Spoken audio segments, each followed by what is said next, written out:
오늘은 혼자 살아보니 이렇게 편한 것을 이란 주제를 가지고 말씀을 드리겠습니다. 지난주에 농협에서 주관하는 여성대학 강의에 제가 다녀왔습니다.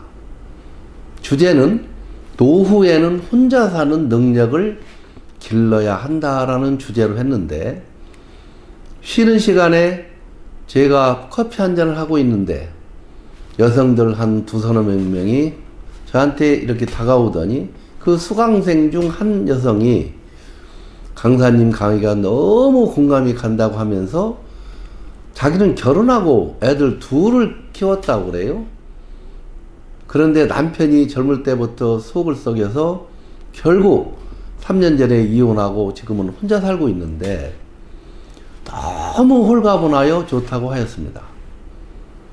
이혼하기 전에는 가정을 깨지 않기 위해 죽도록 일을 하고 가족들을 챙기느라 몸이 망가질 정도로 열심히 살았는데 누구 하나 자기를 알아주지 않았고 무시만 당했는데, 애들도 이제 다 커서 혼자 돈을 벌어 작은 아파트에 살고 있는데 너무 마음도 편하고 몸도 편하고 모든 게 편하다고 하면서 강사님 강의 내용처럼 누구든지 노후에는 혼자 살아갈 수 있는 능력을 키워야 한다고 말을 했습니다.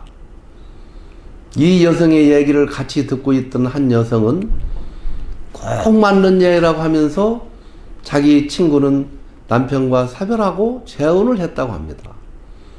각자 딸 한 명씩 있는 상태에서 재혼을 했는데 처음에는 아주 잘 살았다고 합니다. 그런데 결국 애들 문제로 갈등하기 시작하였다고 합니다. 무슨 문제냐? 제가 물어봤더니 남편의 딸이 서울로 직장을 잡아갔다고 그래요. 그런데 이제 돈이 있으니까 1억짜리 전세방을 먼저 얻어줬다고 합니다. 그리고 1년 후에 또 재혼한 아내가 데리고 온 딸이 똑같이 서울에 직장을 들어갔는데 5천짜리 방을 얻어준다고 그래요. 그러니까 아내가 거기에서 조금 이제 마음이 상한 것이죠.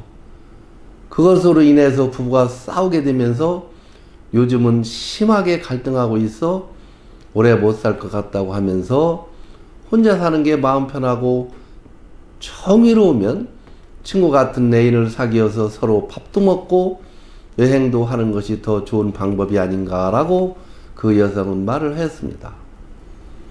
저도 맞는 얘기인 것 같습니다. 그런데 혼자서도 잘 살려면 몇 가지 준비를 해야 된다고 저는 봅니다. 첫째로 남자 같은 경우에는 살림을 배워야 합니다. 집안 청소도 있고 세탁, 요리 등등 주부가 하는 일이 너무나 많습니다. 이런 일을 평소에 모두 할 수 있어야 혼자서도 잘 살 수 있다. 저는 그렇게 생각하는 것이죠. 대부분 우리나라 남자들은 가사노동에 익숙하지 않습니다. 그런데 더 나이 들기 전에 제대로 살림하는 법을 배워두면은 참 누구든지 혼자 살아야 할 때가 닥치기 때문에 자기 혼자 독립할 수 있는 능력이 꼭 필요한 것이다. 저는 그렇게 보는 것이죠. 그리고 여성은 밖에서 하는 일을 배워야 한다고 봅니다. 공공기관에 관련된 일이랄지 또 사회적으로 풀어야 하는 일 등등 남자들이 그동안 해왔던 그런 모든 일에 대해서 평상시 자기가 먼저 해보는 것이 굉장히 중요합니다. 그리고 나이 들면 자녀들이 함께 살자고 해도 자기 건강이 허락할 때까지는 자기 혼자 사는 것이 편하다. 저는 그렇게 생각합니다. 우리 큰아버지는 시골에서 한 돈 20마지기, 한 4,000평이죠. 4,000평을 지었습니다. 청양 산골에서 한 20마지기 정도는 중농 이상은 됩니다. 그런데 막내딸이 논을 팔아가지고 서울로 올라오시라는 말에 모두 팔아가지고 서울로 올라갔는데, 그때 나이에 아마 큰아버지께서 한 70대 중반 정도 되시지 않았나, 저는 그런 기억이 있는데요. 서울로 올라간 지 한 3년도 안 돼서 돌아가셨어요. 나중에 알아보니 제가 생각해 봤습니다. 시골에서는 그 친구들도 있고 또 막걸리 한잔 하시면서 뭐 경로당도 가시고 아주 자유롭게 살다가 서울로 갑자기 가시니까 친구들도 없지요. 또 갈 곳도 없지. 그런 데서 오는 그 스트레스 때문에 좀 일찍 돌아가시지 않았나, 저는 개인적으로 그런 생각이 들어갑니다. 우리가 동물들도 환경을 갑자기 바꾸면 스트레스 받는 것은 우리가 짐승을 먹여본 사람들은 잘 알 것입니다. 나이 들면 자기가 살던 곳에서 사는 것이 굉장히 좋습니다. 다음으로 혼자 살 수 있으려면 가장 중요한 경제력을 갖춰야 합니다. 경제력은 여러 가지가 있죠.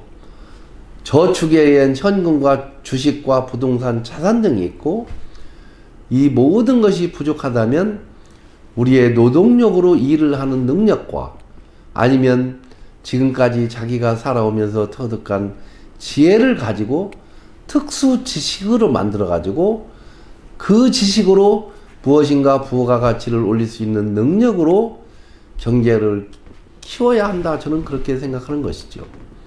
죽기 직전까지 우리가 건강이 허락할 때까지는 자기 자신에 맞는 비즈니스를 찾아서 경제력을 키워나가야만 우리는 노후에도 편안하게 살 수 있지 않나, 저는 그렇게 생각합니다. 다음으로는 인적 네트워크를 만드는 것입니다. 혼자 산다고 해서 사회와 완전히 단절하는 얘기는 아니잖아요. 오히려 자유롭고 활발하게 사회 활동을 해야 외롭지 않고 보람이 있는 것입니다. 제가 참여하는 생활체육 동아리 회원 중에 한 여성은 혼자 살고 있는데 아주 왕성하게 사회활동을 하고 있는 것을 볼 수 있습니다. 체육활동뿐만 아니라 봉사단체 활동 등 다양하게 활동한다고 하는데 외로울 새 없이 바쁘게 산다고 합니다. 그리고 혼자 살려면 요즘 같은 공포적인 물가 시대에는 모든 부분에서 우리가 한 푼이라도 절약해야 한다, 저는 그렇게 생각합니다.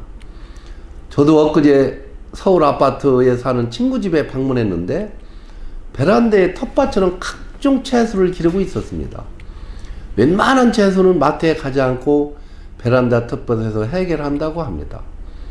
물론 저는 시골에 살기 때문에 작은 비닐하우스에서 겨울에도 채소를 심어서 반찬을 만들어 먹고 있습니다. 어제 생필품이 떨어져서 대형마트에 가서 한 바퀴 쑥 돌았더니 결제할 때 보니까 20만 원이 넘었습니다. 진짜 물가가 공포적이라는 말이 실감이 났습니다. 은퇴하고 시간 있는 사람들은 앞으로 자급자족 방안을 찾는 것도 좋을 듯 싶습니다. 모든 것을 자급자족 할 수는 없지만 아파트 베란다나 단독주택이라면 옥상에 텃밭을 만들고 가능하다면 주말 농장을 임대하여 먹거리를 자급자족하는 것도 지혜일 것입니다. 그리고 공포적 물가 시대에는 자동차도 소형으로 갈아타는 것이 좋습니다. 기름값도 하루가 다르게 오르기 때문에 한 푼이라도 절약할 수 있으면 실천하는 것이 굉장히 중요하게 저는 생각합니다.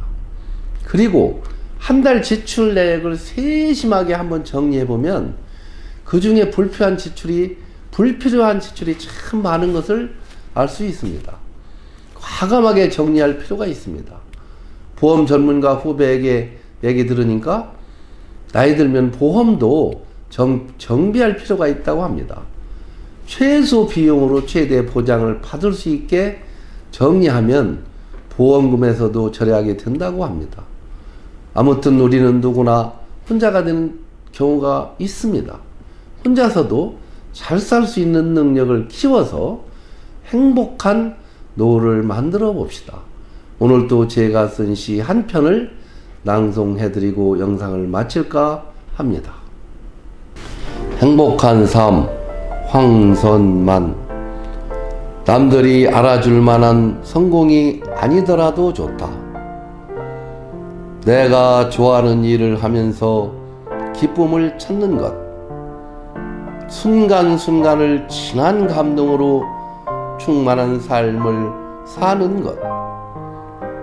한편의 시를 읽으며 가슴 조이고 지도를 펴놓고 가보고 싶은 곳을 골라서 여행을 하며 아름다운 풍경은 오래도록 가슴에 품고 한편의 영화를 보며 눈물을 흘리며 오솔길을 걸으면서 계곡 물소리를 감상하고 풀잎들과 얘기하며 내면에서 우러나는 기쁨의 생활을 하는 것이다. 온 마음으로 사랑하면서. 감사합니다. 오늘 또 제 영상을 보시고 좋아요도 눌러주시고 구독과 댓글을 달아주시는 여러분들께 진심으로 감사를 드립니다. 그리고 제 영상을 시청하시는 모든 분들에게 이 봄의 기운을 가득 받으셔서 행복한 삶을 살아가시기를 기원드립니다. 감사드립니다.